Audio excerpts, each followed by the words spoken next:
Hello friends, this is Sharmistha from the AIRWO, the All India Revolutionary Women's Organization, participating in the campaign If We Do Not Rise.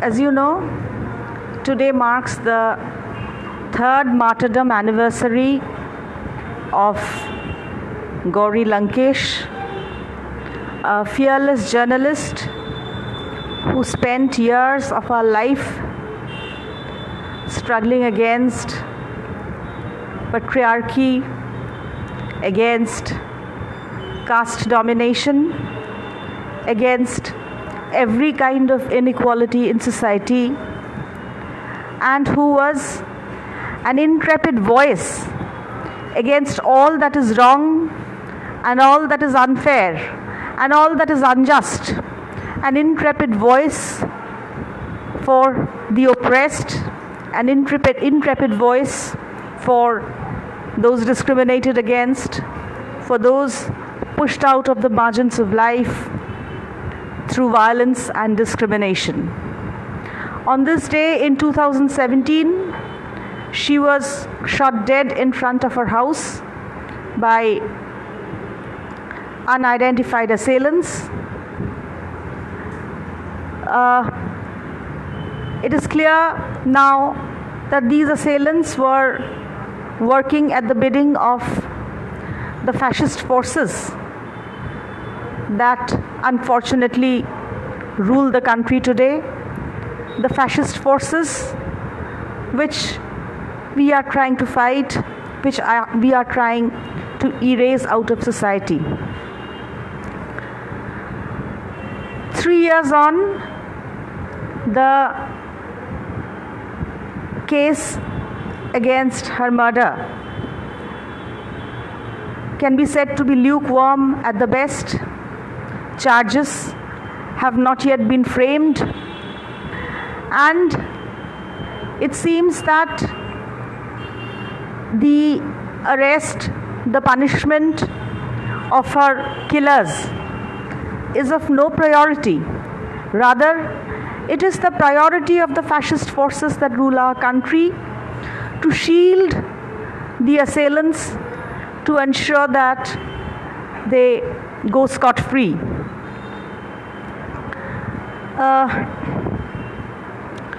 Gaurilankesh symbolized an idea, the idea of dissent. As we know that a democracy thrives when there is dissent. Without dissent, democracy is dead. And for women, democracy is the very core of a for women, dissent is the very core, the primary necessity of a dignified existence. Without dissent, without dissenting against patriarchy, without dissenting against the patriarchy which starts before a woman is born, when she is in the womb, and it's being debated whether she will be given the right to live. Without dissent, a woman cannot survive for a second in this patriarchal system, in this patriarchal society. Dissent is the core of her existence. Dissent against patriarchy, dissent against the forces that strive to keep her at home, dissent against the forces that strive to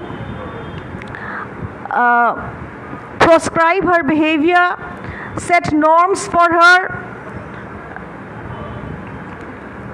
dissent against the behavior that tries to frame rules for her, that tries to tell her what to do and what not to do, that tries to tell her how to live her life. Without dissent, women cannot survive. It is dissent that has led us to achieve the little we have achieved today. The little freedom we have achieved today has been brought about by dissent. The dissent of Savitribai Phule, who refused to bow down to caste oppression and spearheaded an education campaign for the caste deprived, for the caste underprivileged. Dissent by many other great fighters of the era of independence struggle, of Kamala Dutt, be it Kamala Dutt, Madam Bhikaji Kama, and Pritilata Vadedar, and so many others. It was their dissent, their forceful assertion that women are the backbone of any struggle that has given us the little rights which we have achieved today. The thrust today, the thrust of the ruling clique, the thrust of the fascist forces today is the crushing of this dissent. We are seeing what has happened to people who strive to make this world, make this society a better place, a more equal place, a more equitable place for the oppressed, for the deprived, for the marginalized. We know that so many intellectuals, including progressive fighters like Sudha Bhardwaj and Shoma Sen, are behind bars today. Why? Because they had dared to dissent. We know how Varvara Rao is being denied bail persistently. We have seen how Rona Wilson and the others have been put behind bars for the last 2 years. Why? Because they had striven to make the society a more equitable place. And today, on the day of Gaurilankesh's martyrdom, a news that has spread all over Kolkata is yet another attempt by the fascists to crush dissent. The NIA has called in for questioning young professor Partho Sarathy Rai, Dr. Partho Sarathy Rai of Kolkata, who is a constant presence in all mass struggles, who is a constant presence in democratic struggles, in struggles for prisoners' rights. Dr. Partho Sarathy Rai, who has also done sterling work during this period of the pandemic, has been summoned for questioning by the NIA. He has been summoned to Bombay. So we see how the net is closing. We can see how the net is closing in on all of us who are raising our voices. Just before the pandemic broke out, India saw perhaps one of the most glorious struggles since independence, the struggle against NRC, CAA, NPR. And as we know, across the country, it was thousands of women, millions of women who participated in this struggle. Women who set up camps and stayed in Shaheen Bagh and in other Shaheen Baghs across the country for days on end, weeks on end, demanding no NPR, no NRC, no CAA.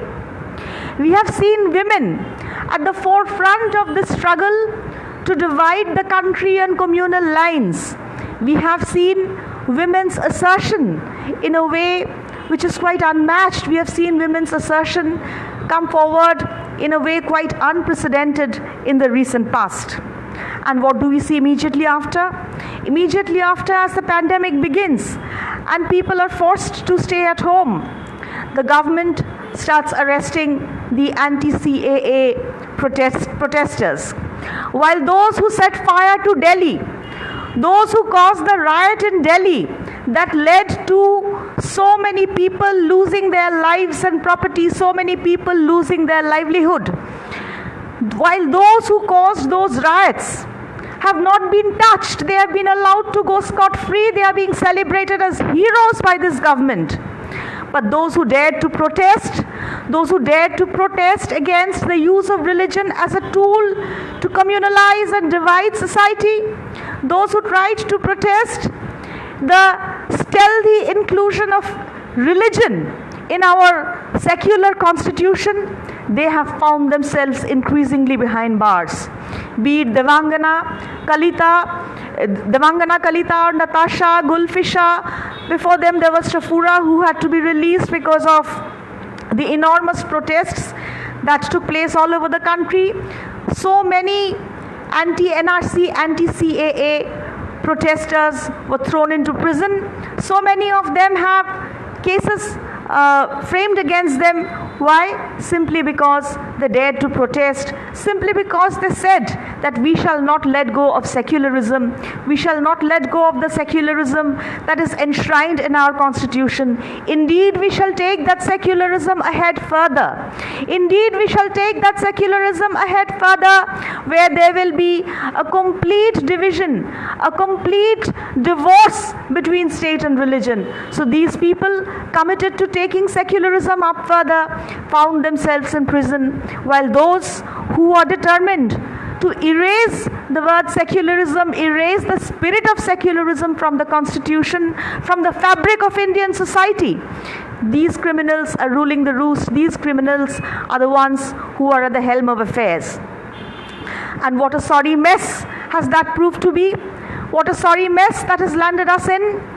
Today, every day, according to government records, more than 1,000 people are dying of COVID. The number of unrecorded deaths will not be much lesser than that.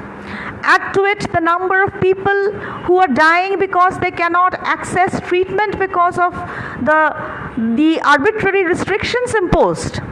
And you can see that every day thousands of people are dying who are not supposed to die, who are supposed to lead long, healthy lives. Their lives are being cut short. And why? Because of the criminal act of the government, because of the criminal callousness of the government in tackling the COVID pandemic. What was needed? What should the government have done? The government should have taken care of all its citizens. The government should have taxed the super rich and ensured that people did not have to venture out of their houses.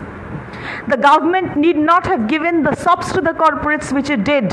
The government need not have contrived to make Ambani and Advani richer. The government need not have contrived to make the rich even so rich that they cannot fit their wealth in any single bank. The government need not have contrived to do that. What the government should have done was to ensure that no one had to step out of their houses. Give every family of 4, every unit of 4, a monthly subsistence of 10,000 rupees. Give them free rations so that they are not compelled to step out of their houses, putting their lives in peril. Control the pandemic, bring things back to normal, and then people can start with their normal lives once again. But this is not what the government did. The government locked up people in their homes and denied them food and denied them cash, denied them every kind of benefit which was due to them. The citizens who have been paying taxes ever since they are born. For every single thing we buy, we pay a tax. For tax-paying citizens, the government, it seemed, had no money to spend. It announced a package of rupees 20 lakh crores, and we know where the 20 lakh crores went. It went directly into the coffers of the Advanis and the Ambanis. There is now a scam over the PM Cares Fund. And yet, the government had no money to spend on its citizens. Not a single country that has tackled COVID properly, that has succeeded in tackling COVID, has mistreated its citizens, has left its citizens to their own fate in the way the Indian government has done. We can take examples of New Zealand, we can take examples of Australia, we can take the example even of America, where another fascist is holding power. Even there, cash transfer was made. Cash was given to the citizens to tide them over, to those who needed it, to tide them over for the time when they could not venture out of their homes. But what did our government do? Our government locked us up and ensured we were left locked in, without food, without money, without medicine, without the basic needs of life. And where is the dissent against this? Where is the protest against this? You try and raise you try and protest, you try and raise your voice against this, and what will happen? You will inevitably land up in prison. You will inevitably be arrested on concocted charges, on trumped up charges like Sudha Bhardwaj. It is to be believed that Sudha Bhardwaj was involved in a plot to assassinate the Prime Minister. It is to be believed that Sudha Bhardwaj, a stalwart lawyer, a stalwart educationist, a social worker, a fighter for the rights of the Adivasis, that Sudha Bhardwaj was engaged in such a childish plot. So, evidently it was not the case, but the government had reason to want her in prison. Just as the government had reason to want Varvara Rao in prison, just as the government had reason to want Shoma Sen in prison, so the government had reason to want each of these protesters in prison. And so it did. It cooked up, trumped up charges and sent them to prison. And now it's playing its part by consistently denying them bail. So this is the reality of India today. And what has this pandemic meant for Indian women? For Indian women, it has meant an inflated joblessness. We know, as I said when I started, that in India, dissent is the core of a woman's existence. If you cannot dissent, if you do not dissent, you cannot live. A woman cannot live, a woman cannot survive if she does not dissent. In India, the employment rate for women, the female labor participation rate, that is abysmally low. It is I think, worse even than Bangladesh. It is nearer some sub-Saharan countries. It's some 23% or something like that. It was in the period of 2018-2019. And with this abysmally low female labor participation rate, what the pandemic has done to Indian women is it has sent even more women, thousands of women, millions of women out of jobs. It has driven them out of jobs. We wanted to develop the Constitution. We want to develop the Constitution so that it incorporates the right to employment as a fundamental right, the right to employment for both men and women as a fundamental right. That is the way we want to develop our Constitution. And what do these fascists want? These fascists want to take away from the Constitution whatever it has given us, whatever right it has given us, whatever dignity it has given us, whatever equality it has given us. Equal opportunity, that is a fundamental right. But this equal opportunity today is sought to be snatched away from us. So COVID has landed Indian women in an abyss of joblessness. It has landed women in an abyss of violence. There have been numerous reports how violence against women has spiraled during the pandemic, especially during the lockout period. And what do we see on top of that? How do we see the state reacting to that? There are countless examples. I myself have intervened in a number of cases where the police refuse. In ordinary circumstances, the police refuse to listen to women. The police refuse to take down complaints of domestic violence. Police refuse to take down complaints of molestation or rape. And in the pandemic situation, in the lockdown situation, the police refuse to listen to women even more. I myself have intervened in a number of cases where we really had to fight to get the police to register an FIR in case of domestic violence, to register an FIR in case of death by domestic violence. We had to put up a fight to get the police to just register the FIR. Violence against women has spiraled in this lockdown period. And what is the response of the government? What is the response of the Indian state? We have seen two sterling judgments, two sterling observations of the courts coming out in this period, one by the Karnataka High Court and the other by the Guwahati High Court. We all know of these two sterling instances. In the instance of the Karnataka High Court, a woman who was raped by a colleague, possibly her boss at her workplace, and who was fighting the case in court. She was told The judge expressed his surprise. Why had the woman gone to visit the man at such an advanced hour of the night? The judge expressed doubts regarding her character. The judge expressed doubts regarding her intentions. It was as if she was soliciting rape. And the judge observed that she did not behave as a raped woman ought to behave. There are apparently rules of how a raped woman should behave, and apparently she did not follow those set rules. It was one of the darkest days of the judiciary. The Guwahati High Court, in another instance, it was in this lockdown period, a woman who was fighting against the divorce filed by her husband. Why had the husband filed for divorce? Because the woman had complained of domestic violence. The lower court had granted divorce, the family court had granted divorce, but then the family court had refused to grant divorce. And then the husband had approached the High Court. The husband had approached the Guwahati High Court. And what did the Guwahati High Court say? What did the learned High Court say? The learned High Court said that since the woman in question does not display wifely behavior. What is that wifely behavior? She does not put on vermilion. She does not put on conch bangles. You know what we call shakha and shidur in Bengali. And because she does not put on these adornments, it can be said that she is not committed to her marriage. So a woman has to put on adornments. The court says, the court is prescribing that a woman has to adorn herself with shakha and shidur, with vermilion and conch bangles, to prove her commitment to the marriage. Why? Because that apparently is the Hindu tradition. And what is the Hindu tradition for man? How does a man prove that he is committed to the marriage? By beating up his wife?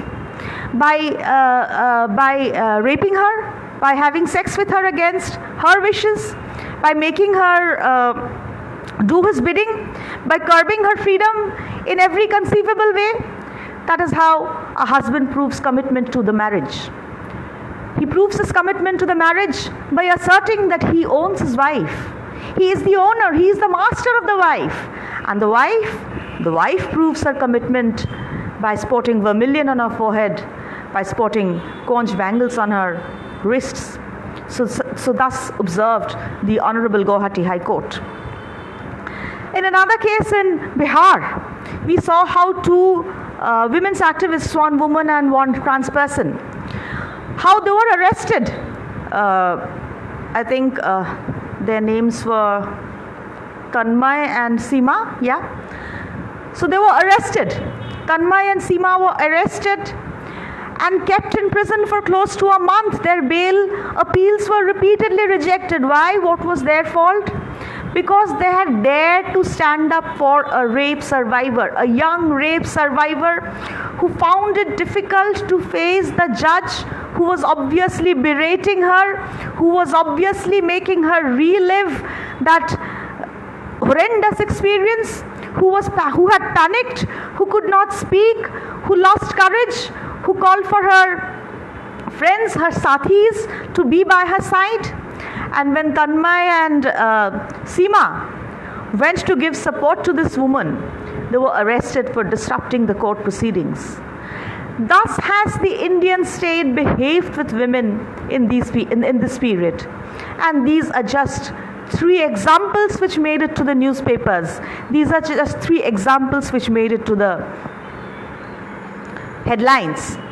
How many more such examples there are, one cannot think. The point now is that women have caught up with the idea of resistance. You know, as Maya Angelou said, her famous lines, "You may write me down in history with your bitter, twisted lies. You may trod me in the very dirt, but still like dust I'll rise." And so have women pledged to rise. And that is why we get reports from every corner of the country, how women are protesting, how women are not taking things lying down, how women are coming out on the streets, how women are defying patriarchal norms, how women are defying the rules which have been set for them by a patriarchal system, how women are demanding their rights. We have seen women workers go on strike. We have seen the protests of our frontline COVID warriors, the ASHA workers. We have seen how women are demanding their rights and how women are no longer scared to speak out. This is a turning point. We are living at a turning point of history. We are living at a turning point of history when the crushing of dissent is the principle of the government, and the raising of dissent, resistance, mass resistance, individual resistance, public resistance. Resistance is the principle of the people. This began when the government dared to tread on the secular fabric, when the government dared to try and rip apart the secular fabric of the constitution by introducing NRC, NPR, CAA. And now when we have seen the shameless incident when the Prime Minister, who is not supposed to take part in any religious activity, as the head of a secular state, he may have his personal religious belief, he may offer his pujas at home, but as the head of the state, as the Prime Minister, he has no business engaging publicly in any religious activity. And that is exactly what our Prime Minister did on the 5th of August. On the 5th of August, a shameful day for Indian democracy, when the Bhumi Pujan was held in Ayodhya, our Prime Minister went there and did the honors.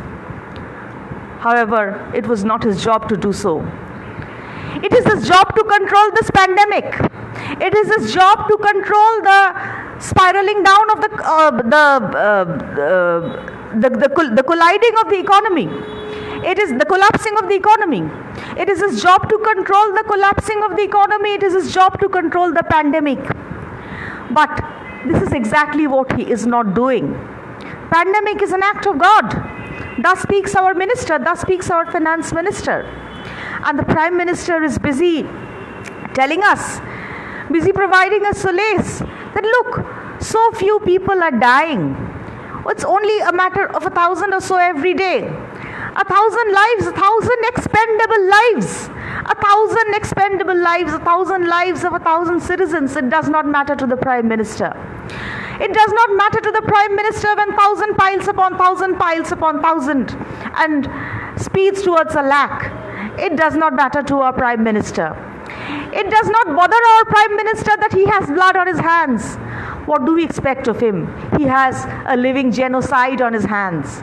He has on his hands the blood of Gujarat. He has on his hands the blood of the Gujarat genocide. So what do we expect of that Prime Minister? So naturally now he has these COVID deaths in his hand. He has the joblessness of people in his hands. He has the poverty of people in his hands. He has the hunger of people in his hands. And yet he prefers to turn a blind eye and a deaf ear to all these real problems, which are plaguing the lives and livelihoods of people today, are plaguing the lives and livelihoods of Indian citizens today. And he's busy. What is he busy doing? He's busy selling off our assets. He's busy selling off all that is national. He's busy selling off our banks, our railways, our everything. All that is national, all that we had held pride in. The Prime Minister is busy selling off each and every one of them. So in this situation, this campaign, Still We Rise. If we do not rise, this campaign, If We Do Not Rise, is a campaign of a few hundred women's organizations, individual women across the country, women who have pledged that if we do not rise, then it is the end. If we do not rise, it is the end of a democracy as we knew it. A democracy that was curbed, a democracy that was limited, a democracy that had its flaws. But in spite of that, a democracy which was still barely livable. And we are now faced with what? With what is this democracy which was still barely livable being replaced It is being replaced by fascism. A fascism, a so-called Hindu Rashtra. Hindu people are being made fools of. Religion is just a game in the hands of these fascist politicians. Hindus are being made fools of. The Hindu Rashtra, which the Amit Shahs and the other ideologues of the fascist Sangh Parivar preach today, has very little to do with the common Hindu man or common Hindu woman. It has got absolutely nothing to do with the Hindu woman. What is the Hindu state they are talking about? Actually, the Hindu state they are talking about is a state of the Hindu corporate fascists. It is a state of upper caste, upper class caste Hindu men. It is a state where women have no place. Women have no place in the polity. Women have no place in the general scheme of things, where women will be sent back to their homes. That Hindu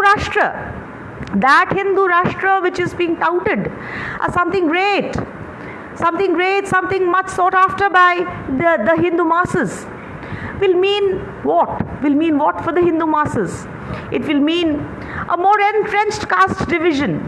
We know that the caste system is quite synonymous with the Hindu religion. So a Hindu Rashtra will mean an entrenched caste system. It will mean more oppression on the majority of the caste oppressed. It will mean more oppression on the underprivileged castes, the castes which have been compelled to remain backward by Brahminical forces over the centuries. These people who face discrimination today will face extinction, will face decimation under Hindu Rashtra.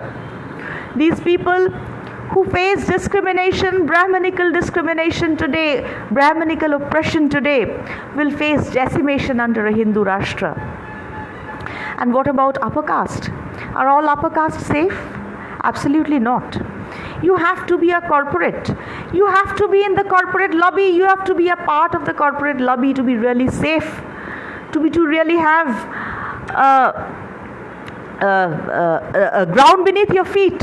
You have to be part of that corporate lobby to be really safe in the Hindu Rashtra which the Sangh Parivar is so bent on ushering in. And that is why it is the task. It is the task not only of all non-Hindus, all atheists, all people of other religions, but also the task of working class Hindus, of Hindus who are caste oppressed, Hindus who belong to the backward within quotes, backward castes. It is the task of all these people to unite, to do everything in the power, everything in their power to stop the advent of this Hindu Rashtra, because this Hindu Rashtra will be nothing but a country for the elite, of the elite, and by the elite.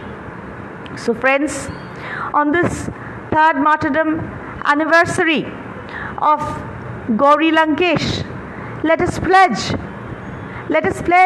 like Maya Angelou, still I'll rise, still we'll rise. We'll rise against all that strives to drag us backwards. We'll rise against all that strives to snatch from us the rights for which our ancestors have fought, for which our ancestors have laid down their lives.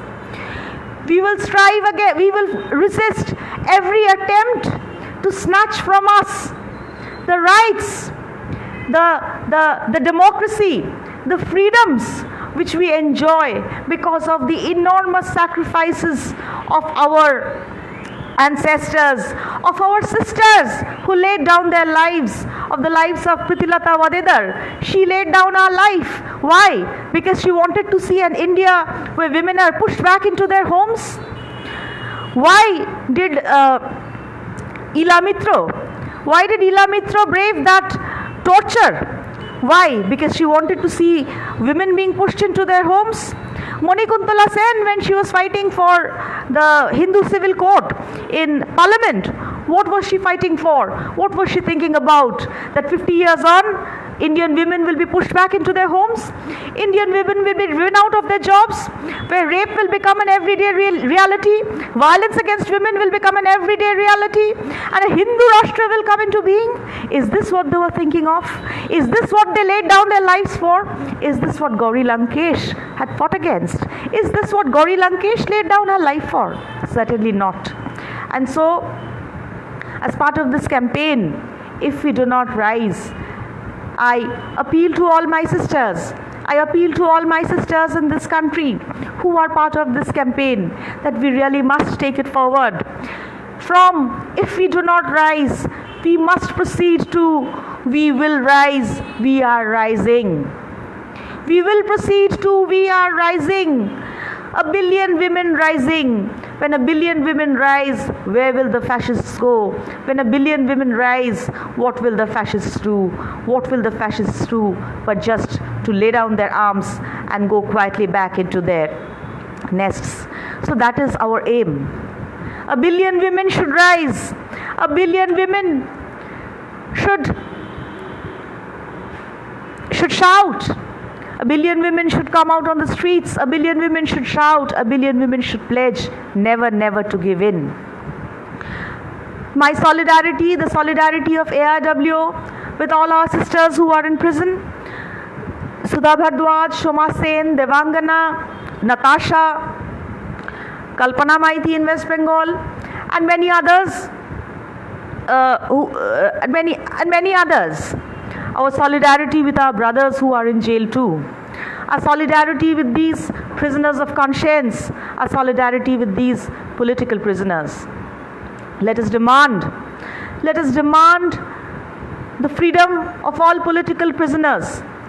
Let us not just demand, but let us take the steps, take the measures to seize this demand, to seize the right of the political prisoner to speak his mind, the right of the political prisoner to practice her politics. Let us demand an elimination of violence against women. Let us demand a zero tolerance policy against any kind of violence, any form of violence against women, be it physical, be it mental, be it economic, any form of violence against women. Let us demand elimination of violence against women. And let us demand that for women, education, health and employment should be a fundamental right. Let us demand that this division of women into homemakers and employed women, this division which was created and perpetuated by patriarchy, let us demand an end to this division. Every woman has the right, it is the inalienable right of every woman to participate in the social production process of society. And let us demand that every woman be given this right by law. So I'll end with Maya Angelou's epochal words. Leaving behind nights of terror and fear, I rise. Into a daybreak that's monstrously clear, I rise. Bringing the gifts that my ancestors gave. I am the dream and the hope of the slave. I rise, I rise, I rise.